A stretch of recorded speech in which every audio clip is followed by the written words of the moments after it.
Bonsoir tout le monde. Bienvenue au théâtre du Cégep de Trois-Rivières et bienvenue à cette conférence.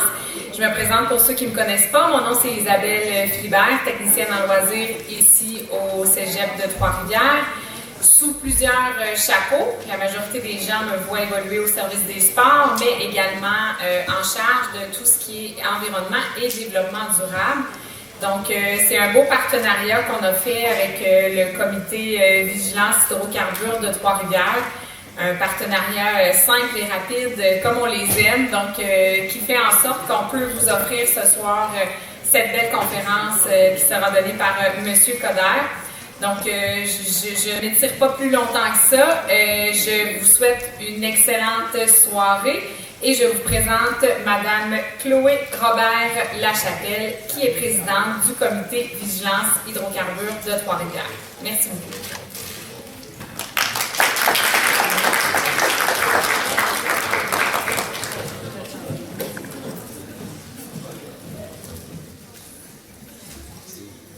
Bonjour tout le monde. Bien contente de vous voir ici ce soir.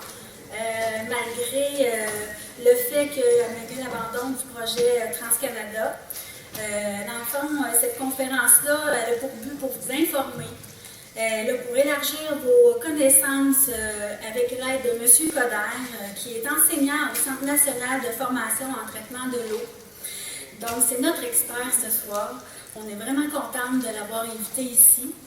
Le CVHTR a pour mission d'éclairer la population, et ça c'est vous, chacun des citoyens ici ce soir, sur les enjeux des hydrocarbures et de poser des gestes vraiment concrets tels que le dépôt de plus de 5000 signataires contre le projet de l'oléoduc ici à Trois-Rivières. On a fait ce dépôt-là le 2 octobre dernier. Aussi intervenir auprès des conseillers municipaux et encore bien plus encore. Bien d'autres luttes sont à venir, certes, mais la défense de notre eau potable restera. Le CVHTR est là. Nous sommes prêts et solidaires à notre cause. Donc, merci beaucoup. Passez une excellente soirée. Place à M. Marc Brunman, porte-parole du CVHTR et conférencier sur le gaz de schiste. Merci.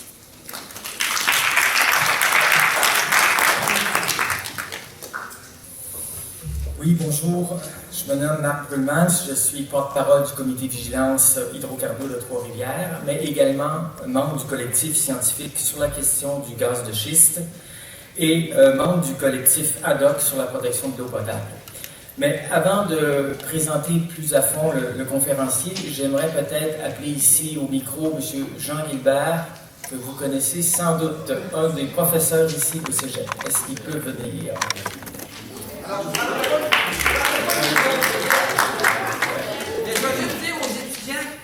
Concerné par mon cours. Vous savez que le sujet qui est abordé ce soir, je vous l'avais dit en classe, c'est un sujet qu'on va voir plus tard en novembre. Fait que ça va vous mettre un petit peu dans le bain. Mais ce que j'aimerais, puisque vous avez de quoi pour prendre des notes, ce que j'aimerais que vous reteniez, 4 axes à focusser sur ce qui va être dit. En fait, parce que vous pouvez vous mettre à écrire n'importe quoi, partir dans des directions de toute azimut. Alors, sur quoi vous devez vous attarder? D'abord, je vous dirais, c'est quoi le projet? C'est quoi le... En fait, vous avez la première diapo, là, mais c'est quoi le projet qui est peut-être abandonné pour l'instant, on ne sait jamais si un jour ça peut revenir, là. Mais c'est quoi le fameux projet de oléoduc qui transporterait du pétrole? C'est quoi ça? Moi, je veux que vous reteniez ça par rapport à ce que va dire le conférencier. Donc, c'est quoi le projet? C'est quoi le... On va parler des impacts, c'est quoi là, la question des hydrocarbures, transport de pétrole? Donc, c'est quoi le projet? C'est quoi les types de transport d'hydrocarbures? Parce qu'il va parler de, on peut transporter du pétrole de telle façon, telle façon, telle façon. Donc, c'est quoi? Le projet. 2, c'est quel? Retenez les quoi, quel. Quoi, le projet? Quel transport? Et ensuite, s'il y a du transport d'hydrocarbures, que ce soit du gaz, que ce soit du pétrole, c'est quoi les impacts? C'est quoi les conséquences? Je suis rendu à 3 mots. C'est quoi? C'est quoi le... Ensuite, quel ou type de transport? Et ensuite, le mot impact. Le mot impact est très important. Ça peut avoir quoi comme conséquence? Impact. Puis ensuite, ben, toute la question de l'eau. C'est quoi les risques pour l'eau?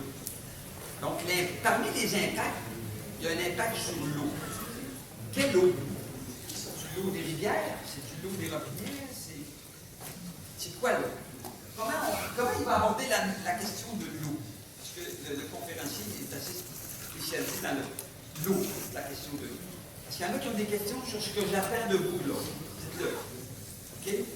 Donc, c'est quoi le projet? Avec quel type de transport? Ensuite, c'est quoi les impacts?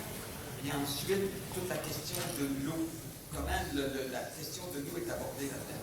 S'il y a des gens qui ne se sont pas manifestés pour que je souligne leur participation, faites-le moi savoir tout de suite, s'il vous plaît. William? Toi, c'est Henri. J'aimerais ça savoir tout de suite. Ça se peut qu'on ne se voit pas d'ici la fin. Là. Donc, Henri, est-ce que tu es le seul? Qui c'est pas ça? Qui? Desrochers, Bergeron, Desrochers, Boivin. D'abord, bonne soirée. Merci, M. Guilbert. Juste vous signaler que j'ai rencontré M. Coderre le 26 avril dernier. Il donnait une présentation dans les îles de Sorel. Et j'avais noté son sérieux, son propos qui est tout à fait clair, et la qualité des figures de sa présentation. J'ai été séduit, mais je n'étais pas trop surpris parce que j'avais déjà été en contact avec l'équipe du professeur Coderre qui avait déposé des mémoires lors du BAP. Le BAP, c'est quoi? C'est un bureau d'audience publique dans le cas du dossier d'Énergie-Est de l'Oléoduc. Et ils avaient fait une très grande impression à ce moment-là. Et depuis lors, il y a eu, comme vous le savez sans doute, des centaines de municipalités qui ont dit non au projet de l'Oléoduc Énergie-Est, principalement à cause de la vulnérabilité des stations d'eau potable. Donc, je ne vais pas prendre la parole trop longtemps, car je sais que M. Coderre n'a qu'une seule envie à l'heure actuelle, c'est de, et je le sais très bien parce que je suis moi-même conférencier, c'est de vous faire sa présentation. Alors, juste prendre un petit mot pour vous souligner que lors de la période de questions, je pourrais peut-être assister M. Coderre s'il y a des questions qui sont posées qui concernent l'historique du dossier de l'Oléoduc ici même à Trois-Rivières, ou sur les actions qui ont été faites par le comité Vigilance Hydrocarbures de Trois-Rivières, ou peut-être des questions aussi sur les changements climatiques, qui est un peu mon dada.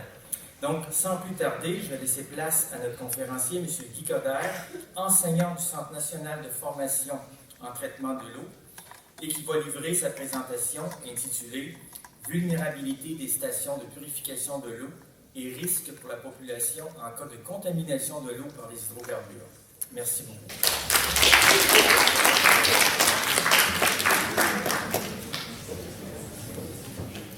Bien, bonsoir à tous. Merci Marc pour la présentation. Merci Chloé pour l'invitation de venir à votre rencontre ce soir ici au Cégep de Trois-Rivières. Si je suis ici, en fait, c'est parce qu'il y a 2 ans, il y a un élève qui m'a posé une question en classe. Monsieur Coderre, s'il y a un déversement d'hydrocarbures dans le fleuve Saint-Laurent ou dans la rivière Saint-Maurice, qu'est-ce qui arrive avec nos prises d'eau et nos usines de traitement d'eau potable? Parce que vous savez, l'eau que vous prenez au robinet ici au Cégep, il vient de où? Il vient de la rivière Saint-Maurice. Il y a une usine d'eau qui est là, qui traite cette eau-là. On va voir les étapes plus tard dans la soirée d'une usine de traitement d'eau. C'est quoi les étapes de traitement à l'usine d'eau? Mais vous allez clairement voir qu'on ne peut pas enlever les hydrocarbures. S'il y a des hydrocarbures dans l'eau potable, on n'est pas en mesure de les éliminer et que ça créerait un problème majeur pour l'approvisionnement en eau dans cette situation-là. Donc, sa première question, c'était ça. Si on a un déversement d'hydrocarbures, qu'est-ce qu'on fait à l'usine d'eau? Ben, moi, j'ai dit, c'est facile, on ferme la prise d'eau. On n'est pas capable de l'enlever. Il faut protéger l'usine, il faut protéger nos filtres à sable. On ferme la prise d'eau. Et là, il y avait sa deuxième question qui suivait. Ouais, mais si ça dure des jours, des semaines, qu'est-ce qu'on fait? Là, j'ai trouvé qu'il y avait une bonne question. J'ai dit, écoute, je vais prendre quelques temps pour y penser parce que, je vais te dire franchement, je ne sais pas. Fait que vous allez voir le contenu de ces 2 années de réflexion depuis ce temps-là que je vais vous élaborer avec une période de 60 minutes ce soir. Donc, on parlait du projet Énergie-Est, c'était quoi? C'était de transporter, c'était le plus gros pipeline d'Amérique qui était envisagé pour transporter du bitume dilué, donc produit en Alberta dans les sables bitumineux, de le transporter depuis l'Alberta à Saint-Jean, Nouveau-Brunswick. Donc, il aurait passé ici à Trois-Rivières, quelques kilomètres du cégep, un peu plus au nord. Comme vous le savez probablement, il y a 2 semaines, la compagnie a retiré son projet pour l'instant. On est bien heureux de cette situation-là, mais ça ne veut pas dire que si la situation économique pour l'exploitation des sables bitumineux reprend du tonus, parce que là, on sait que le baril est très faible, le prix du baril, mais c'est pas dit que dans 5, 10, 15 ans, la même situation ne se revivra pas. On est une école, moi j'enseigne au Centre national de formation en traitement de l'eau. On est une des écoles qui est habilitée à former les futurs opérateurs d'usines d'eau potable et d'usines d'eau usée du Québec. Aujourd'hui, pour travailler dans une usine de traitement d'eau, le diplôme est obligatoire. Il y a 20, 30, 40 ans, n'importe qui pouvait aller travailler à l'usine d'eau. Maintenant, aujourd'hui, ça prend absolument un diplôme. Et on est une des écoles habilitées à donner ces diplômes-là. C'est un cours de 2 ans, c'est un DEP professionnel, mais c'est un DEP très pratique. Donc, il y a beaucoup d'analyse de l'eau, vous le voyez sur l'image, et il y a aussi on a une usine-école pour apprendre les rudiments du métier. Donc, c'est 2 ans pour apprendre le cours à devenir opérateur d'usine d'eau. Marc l'a souligné un peu, il y a 1 an et demi, on a déposé une première étude au Bureau d'audience publique sur l'environnement concernant les risques pour les prises d'eau, les usines d'eau en cas de déversement d'hydrocarbures. On me voit ici, je suis posé au centre de toute l'équipe du personnel enseignant qui avons co-signé le mémoire. Et on est à l'école, justement, au centre. Le centre est situé à Vaudreuil-Dorion, c'est en banlieue de Montréal. En fait, on a déposé depuis 2 ans 2 études. La première est au BAP, là, on la voit à gauche sur l'écran. Donc, c'est sur les risques d'un déversement d'hydrocarbures que ça fait poser sur les prises d'eau. De la grande région de Montréal, on va le voir qu'il y a 26 stations d'eau autour de Montréal qui sont très, très vulnérables en cas de déversement d'hydrocarbures. Et la deuxième étude, on l'a déposée il y a 6 mois. Au Salon Americana, c'est le plus grand salon environnemental en Amérique du Nord. Ça a eu lieu 1 fois aux 2 ans. Ça a eu lieu à Montréal au printemps dernier. Et puis, j'ai déposé là une deuxième étude, parce qu'on va voir ce soir, il y a eu un déversement d'hydrocarbures l'été passé d'un oléoduc dans un plan d'eau en Saskatchewan. Et ça a pollué la rivière et ça a amené la fermeture de 3 prises d'eau municipales pendant 55 jours. Donc, on a documenté cette situation-là et on l'a présenté lors de ce rassemblement-là à Montréal il y a 6 mois de ça. J'aime beaucoup la photo. Je ne sais pas si vous reconnaissez le fleuve Saint-Laurent. Elle est posée depuis la station spatiale. C'est Chris Hadfield qui a pris la photo il y a une couple d'années. On voit le fleuve, le lac Saint-Jean. Ici, c'est l'île d'Orléans, le Saint-Maurice. C'est un peu sombre ici. On voit même les îles de Montréal et la rivière des Outaouais. Donc, on voit que la planète, c'est très petit. Le fleuve Saint-Laurent, avec les Grands Lacs, c'est la plus grande réserve d'eau potable au monde. Okay? Donc, c'est important de le préserver parce qu'un déversement d'hydrocarbures pourrait laisser des dépôts là pendant des dizaines, des centaines d'années. Donc, c'est une richesse qu'on a, en fait, notre eau, ici au Québec puis au Canada en particulier. Dans la première étude, les aspects principaux qu'on a voulu faire ressortir de l'étude qu'on a déposée au BAC, je les avais d'illustrer sur le tableau. Première des choses, c'est que les stations, on n'est pas capable de traiter les hydrocarbures. Donc, les étapes de traitement, vous allez les voir tantôt, on n'est pas en mesure de traiter ça. Les réserves d'eau potable, en moyenne au Québec, dans les villes. Dans les villes, on a des réserves d'eau pour subvenir aux besoins de la population. On veut prendre notre douche, les usines ont besoin d'eau, les hôpitaux ont besoin d'eau, les pompiers ont besoin d'eau pour éteindre les feux. Nos réserves d'eau, de façon standard, c'est 12 à 16 heures. Ici, à Trois-Rivières, c'est beaucoup moins que ça. Vous avez 6 à 8 heures de réserve. C'est-à-dire que s'il y a un problème à l'usine d'eau, il faut que les opérateurs, à l'intérieur d'une période très courte, soient en mesure de corriger la situation pour éviter une pénurie d'eau qui pourrait être parfois prolongée. On va voir qu'en cas de déversement d'hydrocarbures, l'accès à une prise d'eau brute alternative est important. Partout où il y a eu des déversements d'hydrocarbures, les usines d'eau ont dû aller chercher l'eau ailleurs, l'eau brute ailleurs, parce qu'ils ne sont pas en mesure de traiter l'eau. Donc ça, c'est un appel important. Dans la région métropolitaine de Montréal, il y a 3 millions de personnes qui sont approvisionnées par 26 stations d'eau. Et il y a seulement 3 stations d'eau sur les 26 qui ont accès à une prise d'eau alternative en cas de pépin. Les 23 autres, ils n'ont aucune autre source d'eau. Du fait qu'ils sont sur des îles, Montréal c'est une île, Laval c'est une île, ils n'ont pas d'autres sources d'eau à proximité. Donc ça nous a fait dire, nous, au Centre national, les professeurs, les 15 professeurs, qu'en cas d'accident, en cas de déversement d'hydrocarbures, que ce soit par Énergie Est ou par d'autres pipelines ou même par des trains, il n'y aurait pas de plan B réaliste pour ces stations-là. La deuxième étude qu'on a présentée il y a 6 mois sur le sujet, c'est suite au déversement en Saskatchewan. Là, on a observé, on a mesuré là-bas que les analyses qui ont été faites, qu'il y a eu une pollution sur 500 km. Il y a eu des déversements à proximité de la rivière, et sur 500 km de long, il y a eu de la pollution qui a été vue et enregistrée sur tout le plan d'eau. Ça a occasionné la fermeture de 3 prises d'eau municipales pendant 55 jours. Ça a touché 70 000 personnes et ça a pollué l'eau dans toute la profondeur de la rivière. Pas juste en surface, parce que les hydrocarbures, ça flotte un certain temps, mais ça peut aussi caler et polluer toute la rivière. Le projet Énergie Est, c'était quoi? C'était en fait au Québec. Le projet, c'était sur une distance de 650 km. Donc à partir en bas, près de Rigaud, traversait la rivière des Outaouais près de Rigaud, longeait le fleuve jusqu'à Trois-Rivières. Donc passait au nord de Trois-Rivières à peu près pour 6-7 km d'ici. Et un peu plus loin, avant Québec, traversait le fleuve pour ensuite se diriger vers Rivière-du-Loup et ensuite vers le Nouveau-Brunswick. Donc c'est un parcours de 650 km. Il y avait 860 cours d'eau à traverser. Ça aurait été le plus gros pipeline d'Amérique, 1,1 million de barils par jour, le plus long aussi d'Amérique avec 4600 km, qui allait transporter le pire des pétroles pour les prises d'eau, le bitume dilué, parce qu'il cale dans la colonne d'eau, puis il pollue toute la colonne d'eau. Puis définitivement, sur le pire des chemins, quand tu longes le fleuve Saint-Laurent, c'est dur de trouver pire pour un oléoduc, parce que s'il y a une fuite, il y a des bonnes chances que ça se retrouve dans le fleuve Saint-Laurent. Il y en a d'autres oléoducs qui sont en fonction actuellement. Il y en a au Québec, il y en a 3 autres, je vais vous parler brièvement, qui sont en fonction et qui posent une menace actuellement. C'est l'oléoduc, le premier, c'est le 9B d'Enbridge, donc qui amène du pétrole, lui aussi de l'Ouest canadien-américain, et qui longe le fleuve Saint-Laurent, qui se rend jusqu'aux raffineries de Montréal-Est. Donc vous voyez le tracé le long du lac Ontario et jusqu'à Montréal. Donc l'oléoduc 9B d'Enbridge est actuellement en fonction.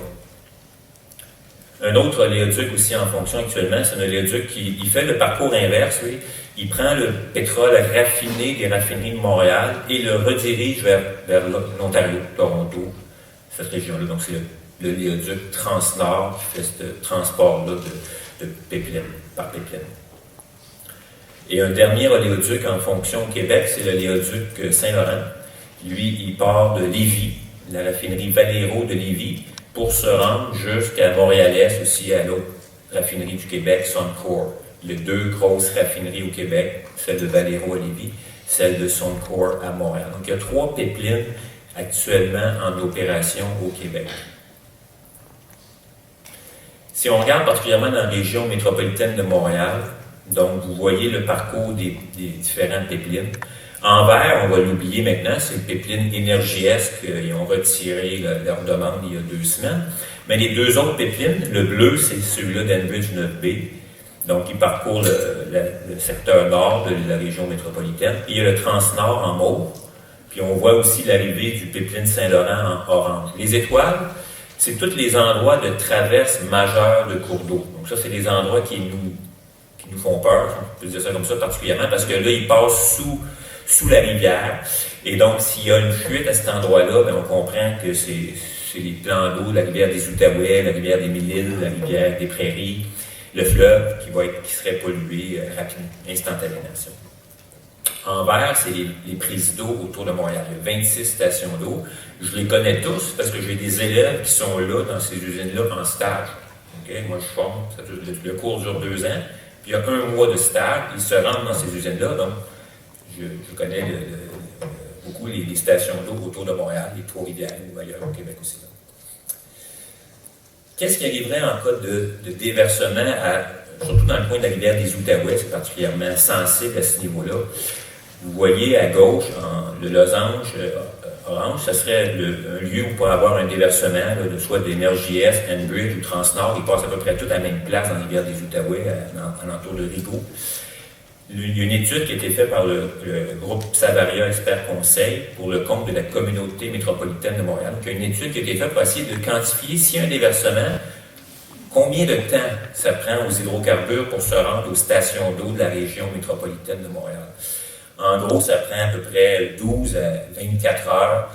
S'il y a un déversement dans la rivière des Outaouais, en moins de 24 heures, les 26 stations d'eau, vous les voyez, les petits robinets en noir là, autour de l'île de Montréal. Donc, en moins de 24 heures, il pourrait y avoir 3 millions de personnes qui pourraient être privées d'accès à de l'eau potable en cas de déversement dans la rivière des Outaouais. Sur l'île de Montréal, on voit le dessin de l'île de Montréal, il y a 6 stations d'eau potable qui alimentent 2 millions de personnes. Il y a 2 millions de personnes qui vivent sur l'île de Montréal. Il y a 6 stations d'eau. Donc, celle de Pierrefonds, Pointe-Claire, Dorval, Lachine, Charles-de-Baillet et Atwater. Et vous avez 14 réservoirs d'accumulation d'eau traitée. Donc, 5 de ces stations-là prennent l'eau du fleuve, ils traitent l'eau du fleuve, et ensuite ils la pompent sur le Mont-Royal. Vous connaissez Montréal avec sa montagne en plein milieu.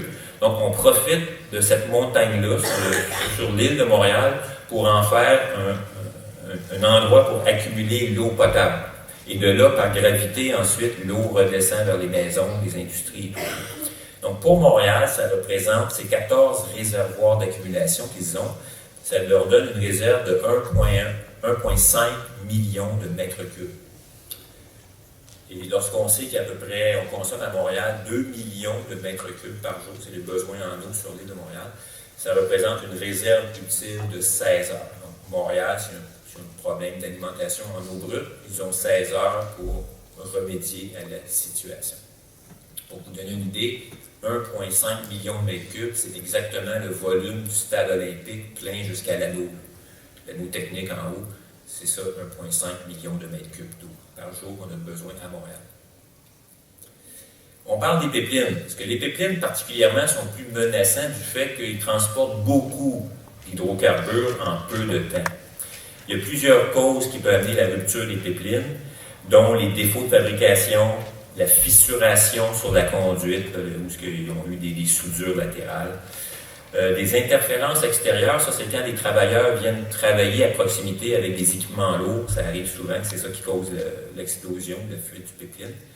Les problèmes géotechniques, c'est des déplacements de sol, glissement de terrain, le pipeline n'est plus supporté et donc il peut se rupturer. Puis, évidemment, il y a la corrosion, parce que c'est fait en acier, donc c'est sujet aussi à la corrosion. Donc il y a plusieurs causes qui peuvent amener la rupture de pipeline. Une des plus sensibles au Québec, ici, on est dans une zone de glissement de terrain important. Même la prise d'eau de la ville de Trois-Rivières est reconnue être située sur une zone de glissement de terrain. Donc, qui dit glissement de terrain, dit possiblement rupture de l'oléoduc. On voit bien sur la photo de gauche un glissement de terrain comme celui-là, où il y a eu des morts il y a quelques années au Québec. Mais si le pipeline traverse là, il va se briser clairement. D'autres incidents aussi géotechniques qui peuvent arriver, c'est un peu comme ce qu'on a vu au déluge du Saguenay en 98, là. Peut-être pas là pour le voir, mais il y a eu un barrage, il y a eu la rupture d'un barrage, et ça a amené un déferlement magistral d'eau. Vous envoyez une image là-bas, ça a aussi rupturé les conduites d'alimentation en eau brute de la station de Chicoutimi à l'époque. Mais on comprend que la rupture d'un barrage, ça peut amener des situations où un pipeline pourrait être brisé. Un autre phénomène naturel qui pourrait amener la rupture des pipelines, c'est un tremblement de terre. Au Québec, il y en a déjà eu des gros tremblements de terre. Le plus important a eu lieu en 1663. Il était de magnitude au-dessus de 7,1 de mémoire de magnitude, mais depuis ce temps-là, il y en a eu 8 qui ont dépassé 6 de magnitude. Donc, qui dit tremblement de terre dit risque de glissement de terrain, donc possibilité d'abîmer un pipeline. D'autres phénomènes naturels qui peuvent amener la rupture d'un pipeline, c'est les crues extrêmes puis les inondations. On en a connu des inondations au Québec cette année. Il y a eu à date, au Québec, pendant cette seule année, on est rendu, j'ai 125 glissement de terrain en 2017, mais on est rendu à une approche de 200 au moment où je vous parle. Donc, c'est des situations où on va être amené à être de plus en plus fréquentes avec les réchauffements de la planète, les changements climatiques, les épisodes d'inondations, de crues extrêmes sont appelés à être plus fréquents. Ici, sur la première photo du haut, vous voyez un pipeline qui a été dégagé, on peut dire, suite à l'arrivée massive d'eau à Denver en 2013. Il n'y a pas eu de rupture de pipeline dans ce cas-là, mais ça aurait pu arriver. L'autre, plus bas, ils ont été moins chanceux, on est encore aux États-Unis, même genre de situation, un déferlement d'eau à cause de la pluie intense. Mais là, le pipeline a été rupturé. Ce que vous voyez sur la photo avec la flèche en rouge, c'est le tablier du pont qui a été emporté à cause du courant d'eau, et le tablier est venu rupturer le pipeline qui passait, qui était dans le secteur. Donc, ça a amené un déversement de 208 000 litres d'hydrocarbures dans la rivière. Excusez-moi, je vais prendre un petit peu d'eau. Donc, on voit que ces événements-là peuvent être critiques pour l'opération de pipeline. Un autre aspect qui est particulier au Québec, un peu plus qu'ailleurs en Amérique, c'est l'opération des pipelines en période hivernale. Okay? Ce qui arrive, c'est que sous un couvert de glace, sous un couvert de neige, si un pipeline qui a une fuite, c'est beaucoup plus difficile, à repérer. Parce que dans la majorité des cas, ce sont la population locale qui détecte lorsqu'il y a une fuite de pipeline. Et c'est aussi beaucoup plus difficile à nettoyer. On comprend qu'à moins 20 l'hiver, dans la noirceur, c'est pas évident d'aller installer des équipements pour aller récupérer les hydrocarbures qui se seraient échappés d'un déversement de train ou d'un oléoduc qui aurait fui. Ici, on est sur la rivière Yellowstone, aux États-Unis, il y a 2 ans, en janvier 2015. Il y a eu un pipeline qui a déversé de l'huile dans le cours d'eau. Et là, on voit une équipe de travailleurs sur la glace. Dans ce cas-là, lorsque ça arrive en période hivernale, la stratégie, c'est de tailler la glace. Vous voyez, il y a comme une ligne dans la glace parce qu'ils ont pris des scies à bois, des scies pour couper la glace, des scies à chaîne. Et puis, ils ont installé des barrières pour essayer d'intercepter les hydrocarbures pour éviter qu'ils se répandent plus loin. C'est extrêmement difficile à récupérer les hydrocarbures. Même en été, c'est très difficile. En hiver, c'est encore beaucoup plus difficile. Les taux de récupération, c'est de l'ordre d'à peu près 10%. Une fois que les hydrocarbures ont atteint le plan d'eau, les taux de récupération sont relativement faibles. Ce qui arrive, c'est que l'hydrocarbure finalement se dilue dans la rivière. Au niveau des oléoducs, les études démontrent que presque 40% de la détection des fuites, comme je vous le disais, elle est due aux résidents du secteur qui appellent les compagnies pour dire, bien, écoutez, il doit y avoir une fuite, il y a des hydrocarbures dans mon champ, il y a des hydrocarbures dans la rivière. Donc, ce ne sont pas les systèmes sophistiqués que nous vendent les compagnies, comme quoi qui ont des systèmes infaillibles pour la détection des hydrocarbures. Ça représente à peine 20% des détections, c'est des systèmes sophistiqués. D'ailleurs, ces systèmes-là qu'ils ont, c'est des manomètres, c'est des débitmètres, et ils ne sont pas en mesure de détecter assez avec beaucoup de précision. Ils ont une précision jusqu'à 1,5% du débit. Donc, c'est ça, mais une petite fuite, très faible, les systèmes de détection ne sont pas en mesure de les identifier. C'est là que souvent c'est la population qui les voit, parce qu'après des jours, des heures, des jours, l'hydrocarbure revient à la surface, parce que les pipelines sont enfouis à peu près à 1 mètre sous terre. Donc, les hydrocarbures reviennent à la surface, puis là, il y a quelqu'un qui alerte la compagnie pour dire que il y a des hydrocarbures dans mon champ. Venez voir qu'est-ce qui se passe. Qu'est-ce qui arrive lorsqu'il y a un déversement d'hydrocarbures? Vous avez une image aussi qui veut illustrer un peu le comportement, le processus de dégradation des hydrocarbures lorsqu'ils sont accidentellement rejetés dans un lac, dans une rivière, ou des choses comme ça. Un des aspects les plus importants de tout ça, en fait, c'est l'évaporation. Donc, les hydrocarbures, les essences, les diesels, c'est des produits qui peuvent s'évaporer en partie. Donc, il y a un phénomène d'évaporation qui va éliminer, si on peut dire, un peu une partie des hydrocarbures, mais il y a une partie aussi qui va se dissoudre dans l'eau. Donc, on les voit avec les petites billes, là. Donc, il y a une dissolution, il y a aussi une dispersion en fines gouttelettes dans l'eau. Donc, les hydrocarbures vont flotter pendant plusieurs heures, quelques jours à la surface. mais à un moment donné, ils vont finir, s'il en reste, si on ne les a pas enlevés, ils vont finir par se déposer dans le fond de la vase des lacs ou des rivières ou des plans d'eau, parce qu'ils ne peuvent pas flotter indéfiniment.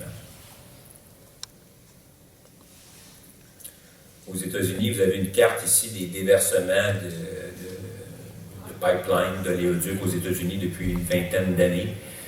Donc, il y en a eu plusieurs, évidemment. Il y en a en fait à tous les jours. Il y a des incidents avec les oléoducs au Canada. Donc, ce n'est pas toujours des fuites qu'on voit à la télévision et tout. Mais il y a tous les jours, il y a des incidents avec l'exploitation des oléoducs. La flèche rouge, c'est pour vous montrer l'incident qui a eu lieu proche de Chicago, sur la rivière Kalamazoo, parce qu'il y a quelques diapositives qui s'en viennent plus tard. Donc, c'est un déversement majeur qui a eu lieu il y a quelques années au Michigan. On est là sur la rivière Kalamazoo. Donc, il y a eu un pipeline qui a échappé 3,2 millions de litres dans un ruisseau qui était à 4 km de la rivière. Le ruisseau, chemin faisant par la gravité, les hydrocarbures se rendent à la rivière. Là, on voit le panache d'hydrocarbures sur la rivière Kalamazoo, avec un travailleur qui est là, qui commence les tentatives de récupération. Qu'est-ce qui avait causé la fuite sur ce pipeline-là? C'est la ligne 6B d'Enbridge. C'est un oléoduc de 30 pouces. On est souvent en système impérial dans ces choses-là. C'est le même oléoduc que le Enbridge 9B qui est dans le coin de Montréal, la même technologie, construit la même année. On voit la fissure latérale qui s'est produite dans l'oléoduc. Ils l'ont déterré après les événements pour faire l'inspection. Donc, il y a eu une fissure latérale qui a engendré la fuite de 3,2 millions de litres. Évidemment, il y a des techniques d'inspection des oléoducs qui sont faites sur une base régulière. Vous le voyez en bas à gauche, c'est le racleur qui est intelligent. Les compagnies, à intervalles d'à peu près 2 à 4 ans, vont passer dans leur tuyau une espèce de radar, de torpille avec des senseurs pour mesurer l'épaisseur de corrosion où est rendu l'oléoduc. Dans le cas qui nous concerne ici, là, sur la rivière Kalamazoo, le sensor intelligent avait passé 1 mois avant l'incident. Il n'avait pas été en mesure de voir qu'il y avait une fissure latérale qui était en voie d'occasionner une fuite. On est encore sur la situation sur la rivière Kalamazoo.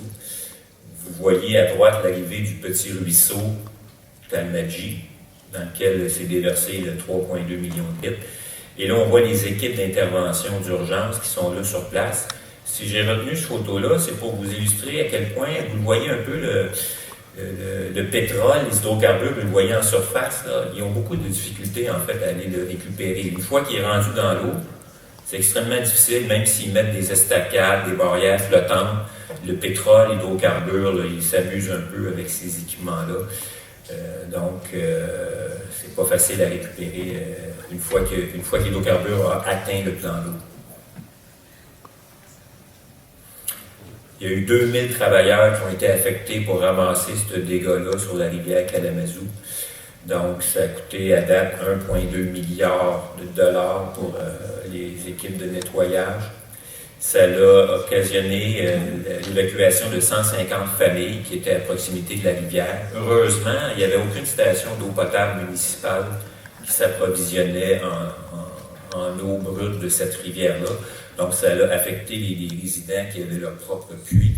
C'est eux autres qui ont été incommodés par ça. Ça a pollué la rivière, on a vu 2 diapositives, sur une distance de 60 km de long. Ça fait 7 ans de ça.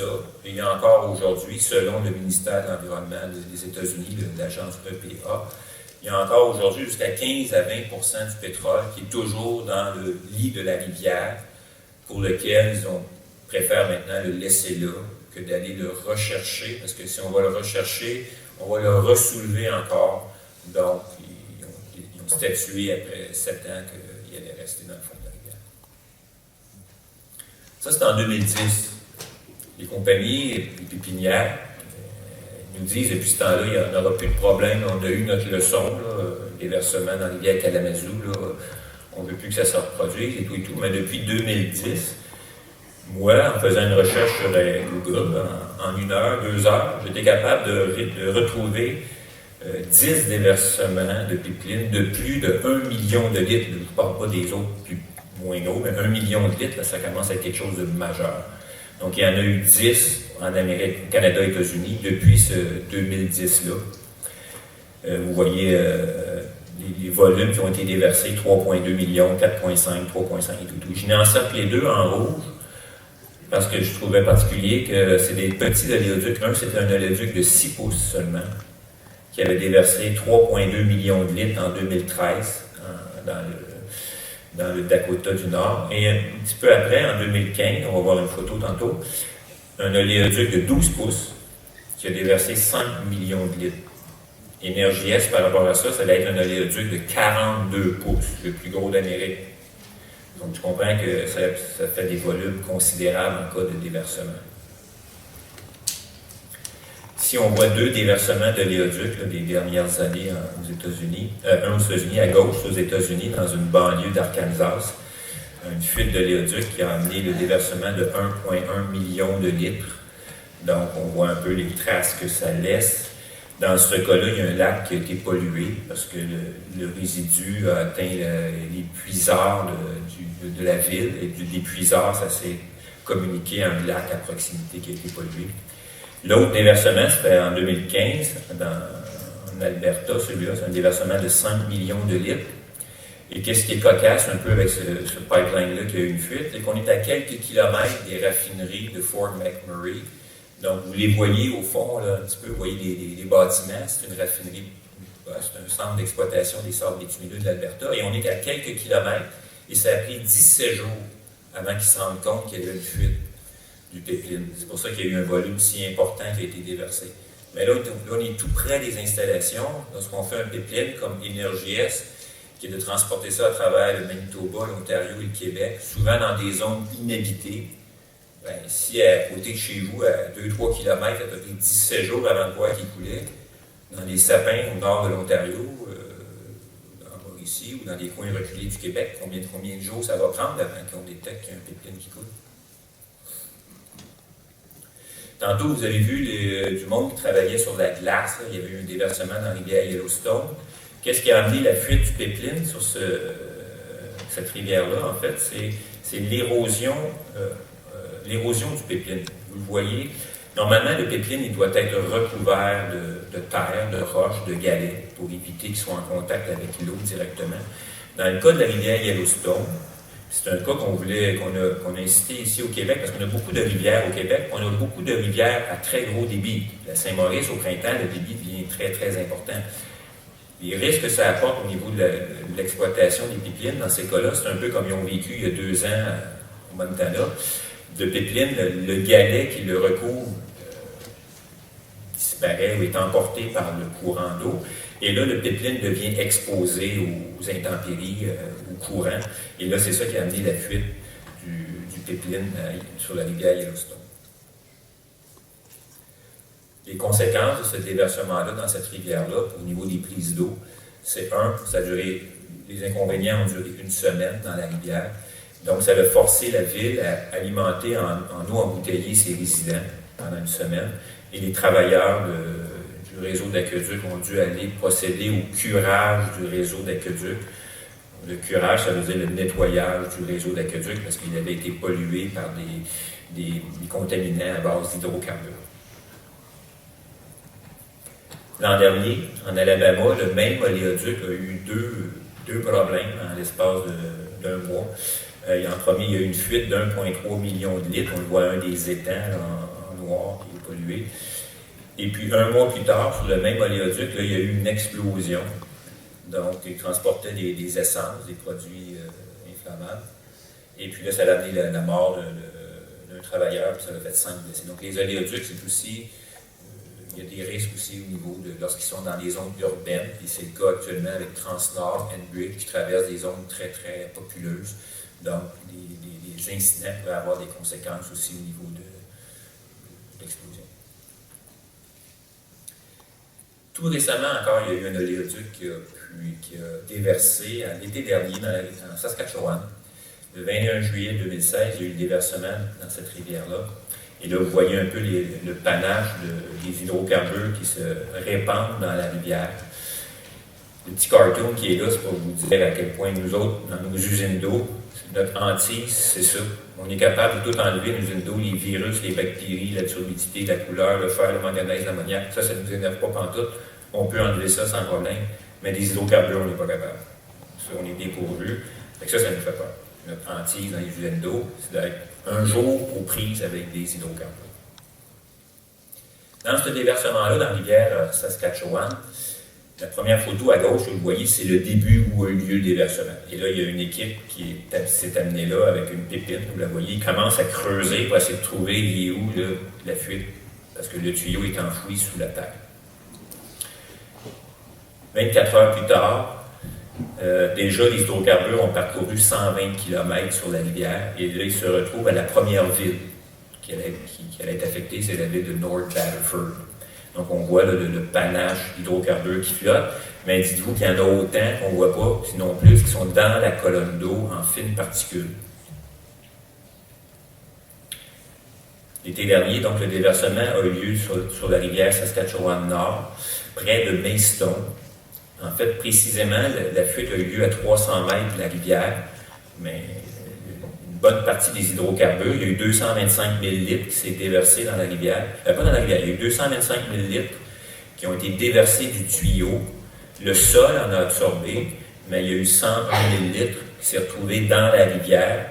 Et ça a contaminé les prises d'eau de North Battleford. La photo qu'on voyait avec le pont, là, on est rendu à North Battleford à 120 km du lieu de déversement. 3 jours plus tard, le 25 juillet, à 380 km plus loin, sur la rivière, on est à Prince-Albert, une ville de 35 000 habitants. Eux aussi ont dû fermer leur prise d'eau parce qu'il y avait du pétrole dans l'eau. Et la même journée, le village de Melfort, 10 000 habitants aussi, ont fermé, ont eu l'obligation de fermer la prise d'eau du fait de la contamination par les hydrocarbures. Donc ça démontre clairement que les hydrocarbures, ça peut franchir une grande distance lorsque c'est déversé dans un plan d'eau. La cause du déversement là-bas sur la rivière Saskatchewan-Nord, en fait, ça a été dû à un déplacement de sol. Il y avait eu des pluies importantes dans les semaines précédentes, ça a fragilisé le sol. Il y a eu un déplacement. Ici, ils ont creusé, on a vu la pépine tantôt qui a dégagé les tuyaux. Ça leur a pris une semaine pour dégager les tuyaux, pour se rendre à l'endroit où était le problème. Et le problème a été dû à un plissage des conduites. Les conduites ont plissé de 21 degrés. Donc, ça a amené la rupture du plus gros des deux oléoducs. Le gros oléoduc que vous voyez, c'est lui qui transportait du bitume dilué, c'est lui qui a fui. L'autre à côté, il y en avait un autre, mais lui, il a plié aussi, mais fort heureusement, celui-là n'a pas fui. Donc, le déversement a été causé par un déplacement de sol qui a endommagé le pipeline, qui a créé un bourrelet. Là, sur la petite photo, vous voyez le bourrelet et le pétrole un peu qui s'échappe. Évidemment, lorsque ça arrive, un déversement, que ce soit par un train ou par un camion ou par un oléoduc, dès que ça arrive, on va se mettre à faire des analyses pour essayer de quantifier le degré de pollution de tout ça. Donc, l'été dernier, sur la rivière Saskatchewan, le déversement a eu lieu en haut à gauche, le point d'entrée, le point of entry, c'est là qu'il y a eu lieu le déversement. Donc, la compagnie a divisé la rivière en 5 sections pour commencer une série d'analyses pendant plusieurs semaines sur le plan d'eau. Ça a confirmé la pollution de l'eau jusqu'à Prince-Albert, à 380 km plus loin. Donc, il y a eu des dépassements au niveau des normes pour l'eau potable, ainsi que des normes pour la vie aquatique. Il y a des normes aussi. Donc, ils ont fait l'analyse du toluène, du pyrène, du benzène, du gaz, de toute la liste. Il y a plus de 1000 produits différents dans les hydrocarbures. Et donc, il y a eu de nombreux dépassements de normes. C'est ça qui a forcé la fermeture des prises d'eau pendant 55 jours. Qu'est-ce qu'ils ont fait pendant ce temps-là? 55 jours, pas d'eau. Avez-vous déjà manqué d'eau pendant 1 heure? Je ne suis pas sûr dans votre vie. Parce qu'il y a du monde 24 heures sur 24, 365 jours par année qui se font un devoir, une fierté de faire en sorte qu'ils ne manquent jamais d'eau. Manquer d'électricité, c'est déjà pas drôle. Mais si tu aurais un manque d'eau, tu verrais à quel point manquer d'électricité, c'est rien. quand tu n'as plus d'eau au robinet, tu ne peux plus flusher tes toilettes, tu ne peux plus prendre ta douche, tu ne peux plus s'il y a un feu, tu ne peux plus rien faire. C'est assez critique. Donc, qu'est-ce qu'ils ont fait, ces trois villes-là qui ont été aux prises avec cet incident-là? On va le voir brièvement. La première ville, c'est North Battleford. C'est celle où on a vu le pont tantôt avec les résidus qui flottaient.